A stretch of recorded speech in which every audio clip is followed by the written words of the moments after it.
Going over to the business blunder of the day, you have Haribo candy being recalled because, whoops, it has some naughty stuff in it. Now, this is brought to us thanks to CNN Business, which somehow is still in business. A statistical anomaly. I think I'm like one of 10 people who check the website for the business news just so I can get a more rounded opinion about things. I like to check all the news sources. Now, this is credited thanks to Izzy. That sounds like a band member. But nevertheless, the writer is Izzy Ronald. He says, quote, Haribo recalls some of the products in the Netherlands after cannabis found in candy. Whoops. There you can see their iconic logo with the little funny looking teddy bear on there. Now, they say, quote, Haribo is recalling bags of fizzy cola bottles in the Netherlands after cannabis was found in them. Authorities began investigating when several people, including children, became unwell after eating the candy from the 1 kilo, this is America, so 2.2 pounds, of Haribo candy cola fizz. The Netherlands Food and Consumer Product Safety Authority told CNN. Samples were taken from the cola bottles recovered from the product and found it was laced with cannabis, adding that the Dutch police are now investigating how the candy became contaminated.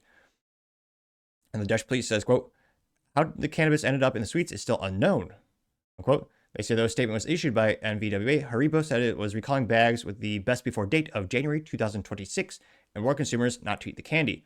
It said the measure was precautionary as only 3 bags were found to be contaminated as of Thursday. The recall is limited to, quote, the specific product and batch in the Netherlands, with products in other countries unaffected, the German confectionery giant told CNN.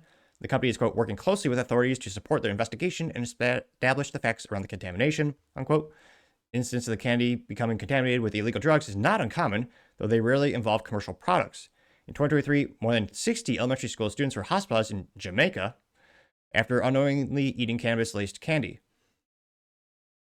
Now, they say that the same year, 2 people were arrested and charged when 7 Virginia elementary school students ate gummy bears from a plastic bag with fentanyl residue inside.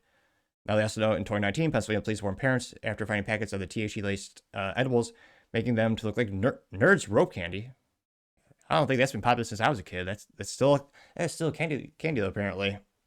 Now, it's especially frustrating. I can't imagine the PR team at Haribo because, yeah, at the end of the day, even if it's just a rogue employee, it's your giant logo on it.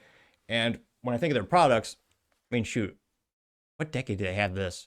This is, I mean, if you look at who buys this stuff and who consumes it, I can't help but think it's overwhelmingly, the youth and kids who like these little gummy candies and have, adult substances inside, tarnishing the brand. And again, thankfully, it sounds like they're kind of ahead of the situation in terms of the severity. Thankfully, no one's passed away or no one's been severely hurt from it.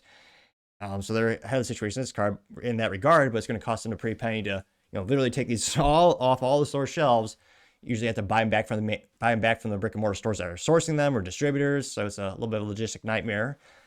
But yeah, not great news for Haribo. I'm not sure who's in charge of the quality assurance department. And again, maybe it was, someone who went rogue and, did the dirty deed and made it look like it was factory sealed. I mean, or who knows, maybe it was at the factory. But gotta say, Haribo having their name in the headlines. Gotta say that it's certainly the business blunder of the day.